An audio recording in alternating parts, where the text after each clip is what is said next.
I don't know. Somehow, something about the whole thing just doesn't seem right.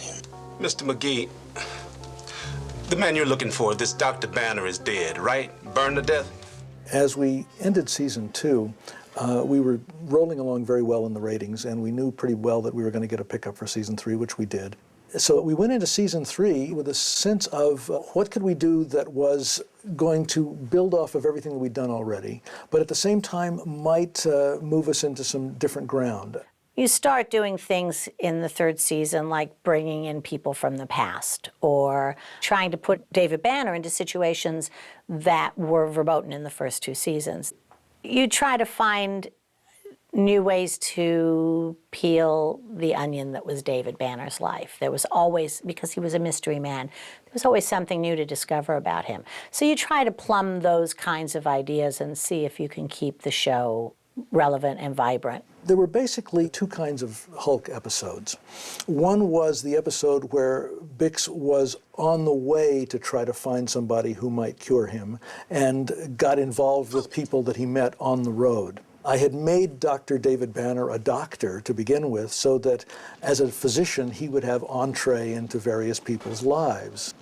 The other type of Hulk episode was where he was at a particular place where he was involved with someone who was trying to heal him in one way or another, where he investigated various possible cures for the condition that he had. What about the X-ray? We have to wait a few seconds till the serum starts working. We never thought of it as a comic book. The word was never mentioned. We were constrained by having him turn green twice an episode, but that was it. The show was about a man with a condition that was out of his control. We used the word duality a lot. The duality of a brilliant doctor scientist who has the worst kind of a monkey on his back. It's not drug addiction. It's not alcoholism. It was all about David's inner demon. We were the only show on the air at that time that was basically an anthology. Most shows in that period were franchise shows. They were cop shows, they were medical shows, they were lawyer shows. But we had the ability to take an everyman, a human being, and put him in any situation. Even if it was something as simple as putting out a fire, the people he met had these issues, had these problems. And that gave us such freedom as writers to really explore every aspect of not only human society, but the human psyche. So those kinds of things kept it interesting. I think it kept the show a surprise. Even if you didn't like it, it still allowed you not to know what to expect the next time you saw it. It's interesting because the whole raison d'etre for the series was trying to end the series. You know, that here was a man who was seeking to find a way to end the curse. We made it, David. Not quite.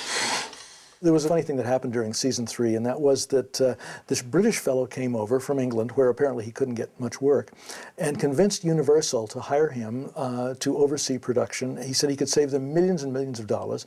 Universal bought into his proposal, and they hired him. At that time, Universal had something like 20 shows going or 18 TV shows going at the time, So, we were just one of many, but we happened to be a very successful one. And we were not an inexpensive show to do.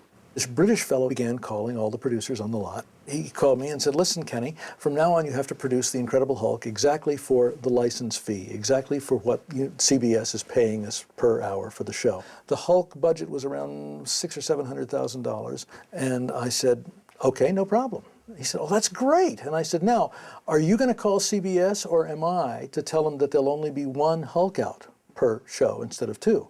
He said, oh, no, you have to do exactly the same show. And I said, can't be done. We never did a show with 1 Hulk out, and I think he took the stance, if you want 1 Hulk out, why don't we not have any, and let's just walk away from it. He said, well, no, you must do it. I said, I can't. It physically can't be done. He said, well, then are you saying you won't? I said, I'm saying I can't do it. He said, well, then you're suspended. And I said, okay. All of the producers I discovered on the lot were going through this exact same circumstance, and pretty soon the English guy went back to England, and we went on doing the shows the way we'd always done them, and everybody was happy. Kenny was very, very cost-conscious, as well as being creatively aware and not compromising what he had started with. There's a wonderful photo of Bix and me that was taken on the set. That was the very first day that Bix had ever had the white eyes in. We put them in to test to see how they would look. And I saw him walking down the hall toward me with those white eyes in. That was the key moment when I really knew that we really had something, because seeing Bill Bixby with that altered persona, I knew was just going to reach out and grab an audience by the throat and not let go of them. The demographics were interesting. Our largest audience was adult women, and then adult men, and then teens, and lastly, kids. And it wasn't because I set out to pander to a female audience. It was just, that's the way we wrote the show. I have to be honest, for my very first job, I was way too excited to think about things like demographics. I really was. I was writing for me. I was writing what I wanted to see. If I were going to, watch this show, what stories did I want to see? That's what drove me. Sure, the young kids sometimes would tune in to see the big green guy crash through the wall, but what happened was very quickly the adults in the household saw, wait a minute, there's something else going on here. This is a real drama. This is a little morality play. This is a character that I want to know more about and be involved with. We were also not in a great time period. Friday nights and Saturday nights are notoriously the dumping ground for television shows. It's very hard to get an audience because so many people go out on Friday and Saturday night. But we managed to find the audience and to hang on to them in that time period. That was also in the days of the 8 o'clock hour being the family hour. In spite of the fact that the creature never hit anybody, it was still the violent show because, Louis was picking people up and throwing them or pulling the rug out or slinging them aside or something. And so there was a lot of property damage going on. So I specifically said, we got to be a 9 o'clock show. I don't want to try to have to fight the rules of the 8 o'clock family hour. I mean, nowadays at 8 o'clock you can put on eviscerations and nobody cares, But in spite of that, we did very well at 9, and it was a good time period.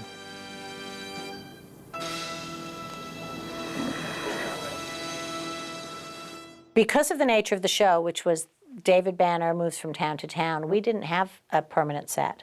A lot of the locations we had were, in small towns, forests or countryside. A lot of stuff at Vasquez Rocks, which is out in, I think, Santa Clarita, where it would look like scrub desert. We'd go to downtown LA, we'd shoot in alleys, we'd shoot in the back lot as well. We would constantly walk around the back lot at Universal trying to find sets that we could steal. Trying to find sets that somebody had just used for a movie or another show where we could write a scene to fit into those sets. And my producer friend Jim Perriott and later Nick Correa and production designer Chuck Davis and I spent many, many hours scouring the stages in the back lot at Universal, just finding places we could write scenes into so that we wouldn't have to build them because we didn't have a whole lot of money. What was the most fun was we used to have the trams go by. They would wave and Lou would wave back. That was always fun for them to see the Hulk. That was a kick. We stopped using the back lot because of the trams. The tour was getting very, very popular. Lou Wasserman would not stop the tourist tram. We would say it's costing us time, it's costing us money. He said, I don't care. I'll shut the whole place down and just make it a tourist lot, which is practically what he's done. I mean, the back lot at Universal is now one big amusement park. Guest stars were not that important as much as, if we could get a big name, fine, but it was like, who would be best for the role? And the person playing opposite Bill, whoever it might be, male or female, he was very into who was going to play opposite him. Jack Colvin had been a contract player at Universal, working under contract on a lot of the Universal shows, and when he was suggested to me, I said, that sounds like a great idea, let's do that. I don't think I even read anybody for it. He was an interesting guy. He was the ultimate professional. He would show up, he knew his lines, he knew what was expected of him, he didn't ask much. I took him for granted because I always knew he would know his lines, he would be there for wardrobe fittings, he would never be late. He was the consummate professional. I think he recognized that he had a really good job. I mean, he was the only regular on the show. Bixby was the lead and Lou is the Hulk and Jack, and he was delighted. We loved writing for him. He was a real actor. He loved that part. He really gave it life. After the show was over, he was very involved with his theater group. People loved him as a teacher, and he passed away a few years ago. He was quite beloved by the actors that he mentored. Lou was already cast when I came on the show, but I think he felt very grateful that he had this, job, and then on top of it, to be recognized the way he was. It was an opportunity for Louis as an actor to do some different things. We began exploring the Hulk as a character who could have moments as he'd come out of the anger when he was just sort of this simple character that people could interact with in a whole different way. We also finally gave Lou a speaking role playing a bodybuilder on the beach in Santa Monica. Carl.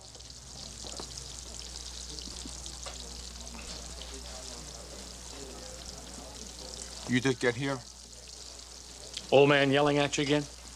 Small lunch crowd. It was so incredible to watch the bravery of this man who had learned to speak by reading lips. But he transcended that. It was more than just that technical accomplishment, because he also became an actor as well. This isn't a suicide, this is an execution. The power of the creature has gone beyond the courts. I must be the judge and the jury.